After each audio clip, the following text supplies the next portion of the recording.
नमस्कार, आप देख रहे हैं दैनिक दिल्ली न्यूज में आपके साथ हर्षिता जौहरी। आइए नजर डालते हैं देश प्रदेश से जुड़ी तमाम खबरों पर। लगातार बारिश से क्षेत्र की बस्तियों में जलभराव की स्थिति। शहर की बेतवा नदी के गंज पुल और बर्री घाट पुल उफान पर। उदयपुर की कैप्टन नदी भी चढ़ी। आवागमन के रास्ते हुए बंद। सिरौंज रोड उदयपुर मार्ग हुआ पूरी तरह से प्रभावित। वार्ड नंबर 9 में जलभराव की स्थिति निर्मित। स्थानीय प्रशासन हाई अलर्ट पर। बस्तियों में रहने वाले लोगों को सुरक्षित स्थान पर पहुंचाने की कवायद शुरू। वार्ड नंबर 21 ईदगाह रोड के रहने वाले लोगों के घरों में घुसा पानी।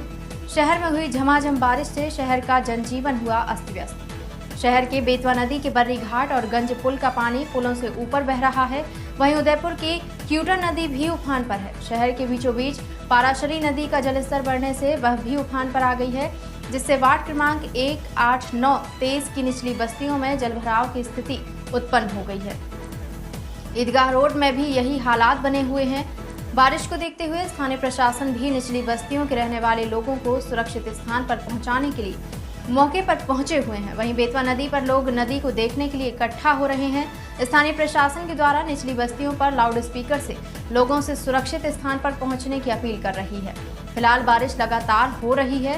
वहीं जिले के आसपास के क्षेत्रों में भी जलभराव की स्थिति निर्मित हुई है, जहाँ लोगों को सुरक्षित स्थान पर पहुँचाने के लिए पुलिस तत्परता दिखा रही है। एसपी विदिशा विनायक वर्मा ने बताया कि फिलहाल जलभराव की स्थिति को देखते हुए पुलिस लोगों के बचाव कार्य में लगी हुई है। सड़क मार्ग पानी के कारण बंद है। उम्मीद है मौसम साथ देगा, जिससे स्थिति में सुधार होगा। प्रशासन ने सुरक्षा की दृष्टि से नदियों के रास्ते पर बैरिकेड लगाकर आमजन का रास्ता बंद कर दिया है और लोगों से नदी के पास नहीं जाने की लगातार अपील कर रही है। आप देखिएगा कि विदिशा में बारिश के कारण और जो डैम संबंधी व्यवस्था है उसको दृष्टिगत रखते हुए कई जगह जलभराव की स्थिति उत्पन्न हुई है। कुछ हमारे स्टेट हाईवे भी प्रभावित हुए हैं। विशेषतः विदिशा से अशोकनगर जाने वाला स्टेट हाईवे 19 और लटेरी से वाया सिरोंज बीना जाने वाला स्टेट हाईवे 14 प्रभावित हुआ है।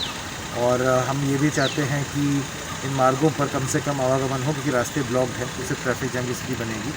हमने प्रयास किया है कि जहाँ जहाँ भी चाहे स्टेट हाईवे हो या ग्रामीण रास्ते हो, पुलिस बल उपलब्ध हो, जिससे कोई व्यक्ति रिस्क उठा के इन रास्तों पर ना चले। साथ ही साथ सिरोंज कुरवाई के साथ थोड़ा नटेरन क्षेत्र में भी जलभराव की स्थिति है। शमशाबाद तरफ भी बारिश काफ़ी हुई है। तो इन चीज़ों को ध्यान में रखते हुए जगह जगह पर हमारे रेस्क्यू ऑपरेशन लगातार जारी है। फिलहाल के लिए इतना ही। खबरों का सिलसिला लगातार जारी है। खबरों पर बने रहने के लिए देखते रहें दैनिक दिल्ली न्यूज़।